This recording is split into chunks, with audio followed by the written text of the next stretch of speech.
بعض شخصیات بہت متنوع ہوتی ہیں اور ان کے بہت سے پہلو ہوتے ہیں۔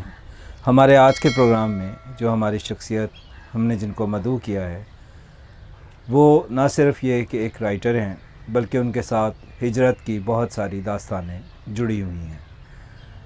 آپ نے تقریباً 10 کتابیں قبرستانوں کے حوالے سے لکھی اور اسلام آباد، لاہور اور راولپنڈی کے قبرستانوں پر کہ 100 سے زیادہ قبرستانوں پر انہوں نے کتابیں تحریر کی۔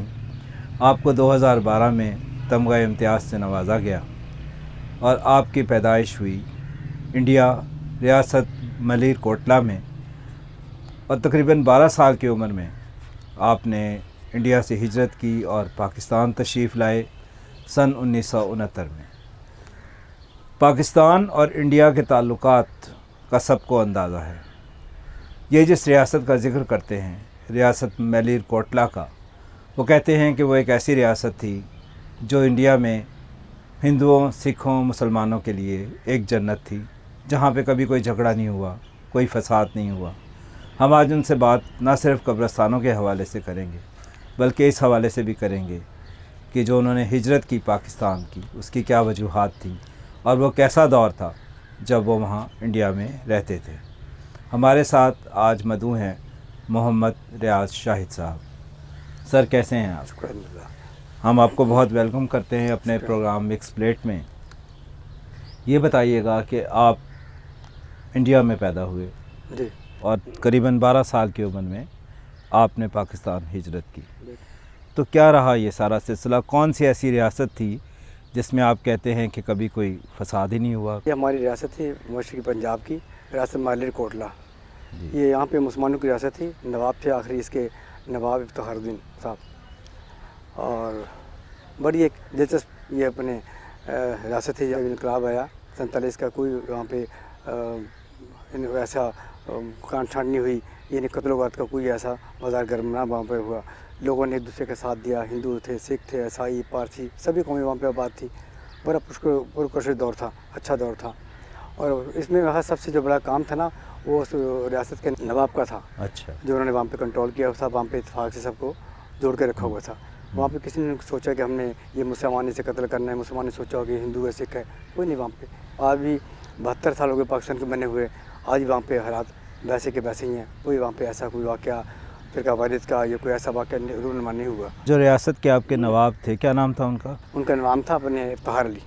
افتخار علی۔ ہاں جی۔ نواب صاحب کی شخصیت جو تھی وہ سنا ہے کافی سحر انگیز شخصیت تھی، ان کا کوئی شیش محل تھا، پھر انہوں نے شادیاں بہت ساری کی، اس کے بارے میں کچھ بتائیے۔ ظاہر کہ نواب تھے، وہ نوابی ان کی عادت تھی، اور ان کا رہن بہن، ان کا کھانا پینا، چال چلن، ان کی گفتگو، چوڑی دار پاجامہ اور پمپی پہننا اور باسکٹ پہننا اور شیروانی پہن کے رکھنا، ٹوپی وغیرہ۔ وہ یاد ہے آپ کو کچھ اس عمر میں جو شیش محل تھا ان کا، وہ کیسا تھا؟ میں نے وہ شیش محل بھی دیکھا ہے، میں نے ان کی 4 بیگمات ہیں۔ اب جو لاسٹ تھی ان کی 2 سال پہلے اس کا انتقال ہوا ہے، بیگم ساجدہ بیگم اس کا نام تھا۔ تو 3 بیگمیں انہوں نے اپنے خاندان سے کی تھیں اولاد کے لیے، لیکن ان کے ہاں اولاد نورینہ یا دوسری بھی کوئی بیٹی نہ بیٹا کوئی تھا ہی نہیں ان کے ہاں۔ تو چوتھی جو بیگم تھی ان کی، وہ ساجدہ بیگم تھی۔ وہ ایک دفعہ دورے پہ کہیں گاؤں میں گئے تو وہاں پہ یہ پٹھانوں کی لڑکی تھی، یہ جو ساجدہ بیگم تھی یہ پٹھانوں کی لڑکی تھی، ان پڑھ تھی۔ اور تعجب کی بات ہے کہ اس ان پڑھ عورت نے 32 سال ریاست پہ حکومت کی، 32 سال وہ ایم پی رہیں، انگوٹھا چھاپ تھیں، اور بڑے وضاقتہ کی، یعنی وہ وضاحت خاتون تھی، پڑھی لکھی نہیں تھی لیکن انہیں سمجھ بوجھ ساری تھی نوابی کی۔ شاہد صاحب، آپ کا تقریباً جو میٹرنل سائڈ ہے آپ کی، وہ ساری ادھر ہی ہے انڈیا میں۔ تو اب جو حالات انڈیا کے اندر ہیں اور جس طرح مسلمانوں پر وہاں پر ظلم ڈھایا جا رہا ہے، تو کیا اب بھی اس ریاست ملیر کوٹلہ میں حالات جو ہیں وہ ویسے ہی ہیں جیسے آپ جب وہاں پہ تھے تو تھے؟ نہیں، وہاں کے حالات ابھی ویسے ہی ہیں، کوئی ایسی بات نہیں۔ لیکن اب دیکھیں ابھی جو حالات جا رہے ہیں موجودہ، ہمارے وہاں پہ یہاں پہ لاک ڈاؤن ہے، وہاں پہ کرفیو لگا ہوا ہے، وہاں پہ سختی ہے، لیکن وہ اپنے یہ نہیں تعصب کہ جی یہ اپنے اقلیت میں مسلمان یہاں پہ ظلم کرو، تشدد کرو۔ وہاں پہ نہ پہلے تھا نہ اب ہے وہاں پہ۔ اب بھی میں جب 2007 میں وہاں پہ گیا ہوں تو وہاں پہ وہی ماحول ہے، اچھا ماحول ہے۔ جب آپ پاکستان تشریف لائے تو آپ کو کوئی نیشنلٹی کے لیے بھی شاید کوئی کیس وغیرہ بھی لڑنا پڑا؟ جی، 3 سال ہمارا کیس چلتا رہا۔ اچھا، میں اور میری والدہ، ہم اپنے والدہ کے پاسپورٹ پہ آئے تھے۔ اس وقت 12 سال کی عمر تک बच्चे माँ के साथ पासपोर्ट पे आ सकते थे। 12 साल की उम्र का बच्चा माँ के पासपोर्ट पर आ सकता था। ये किस सन की बात है? हाँ, ये 69 से पहले अच्छा, उसके- 69 से हाँ, पहले। उससे पहले। और अब क्या सूरत हाल है? अब तो 12 दिन का बच्चा, अब 12 दिन का 12 बच्चा घंटे का भी बच्चा हो तो आप हाँ। बच्चे को साथ नहीं ले जा सकते, सही है। किसी मुल्क भी आप बाहर नहीं जा सकते ना। अच्छा। अब तो ये मामला हो गया, पहले वहाँ पे बड़ी आसानी थी। अच्छा शाहिद साहब, कब्रिस्तानों के हवाले से आपकी बड़ी तहकीक है, रिसर्च है, आपने बड़ा काम किया है।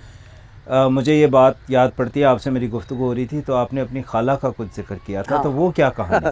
वो बड़ा दिलचस्प वाक़या है। मैं भी पूछा करता था, जो लास्ट बार हमारे पास 15-20 साल पहले आई है ना, तो मैंने एक दिन बहला पर फुसला के ना पूछा, मैंने कहा हम उन्हें ना अम्मा कहते थे कि अम्मा, मेरी वालदा बताया करती हैं कि आप ना जब अपने जवानी में थी, अभी आपकी शादी में, तो आप फौत हो गई थी, तो ये क्या मजाक है या हकीकत है? तो कहने लगी नहीं, हकीकत है।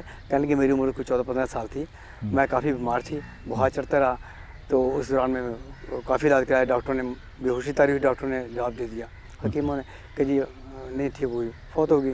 तो 8 घंटे बाद कहने लगी, जब अपने सब लोग आ गए तो नहलाने का टाइम, गुस्ल देने का टाइम आया, तो मुझे तख्त पर जब लिटाया गया ना, तो कहने लगी कि ये तो खैर वो नहीं कह रही थी, मेरी वालदा ने बताया था कि वो जब, तो कहने लगी पहले इनकी पाँव का अंगूठा हिला, उसके बाद इनके हाथ का अंगूठा हिला, तो हमने कहा वैसे वहम था, जो पानी उसमें डाला गया तो वो उठ के बैठ गई, तो सारे डर के। और ये उनकी वफ़ात के कितने घंटे बाद हो रहा है? ये कोई 8 घंटे बाद।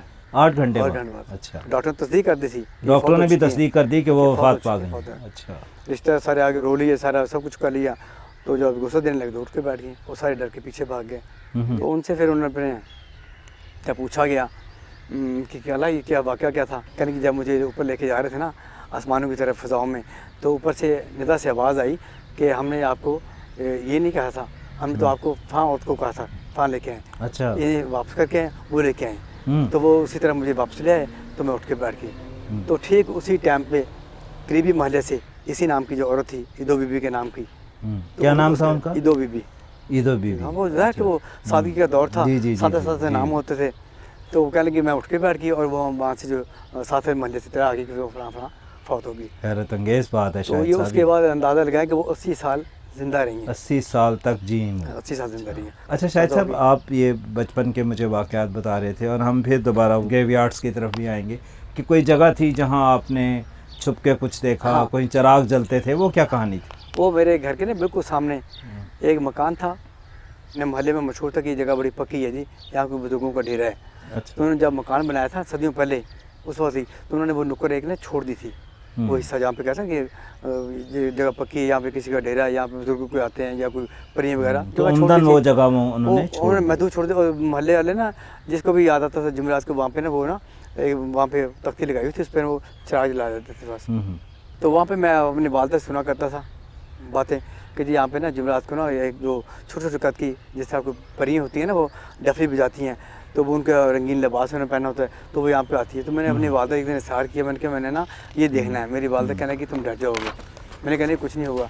तो हमारे कबाड़ थे टूटे पुराने लकड़ के, उसमें से काफ़ी उसकी जो वो दर्जे बनी होती जो हैं, दर्जे थे ना उसकी, तो उसमें सर को नज़र आता था। तो उस एक दिन ना फिर जुमेरात का दिन था, वो मेरी वालदा ने मुझे फिर ना, मैं नहीं सोया, मुझे बुलाया, कहने कि देखो तुमने देखते रहना है लेकिन आवाज़ नहीं निकालनी। अच्छा। मैंने देखा कि वो दीवा जा रहा है, चिराग जा रहा है, वो उसके वो साए में ना वो 3-4 छोटे छोटे कद की परियां हैं, छोटे उनके चेहरे हैं, खूबसूरत, उन्होंने कपड़े रंगीन पहने हुए, वो अपने खुश होकर ना डफली बजा रही है वहाँ पे। तो डर नहीं लगा आपको? ना मुझे डर नहीं लगा। अब पता लगा कि मुद्दत हो गई, अब वहाँ पे ना तो अब वो चिराग जलाने वाले रहे, वो लोग ही चले गए ना पुराने लोग, ना वो जगह को कोई, ना वो चीज़ें वहाँ मौजूद है।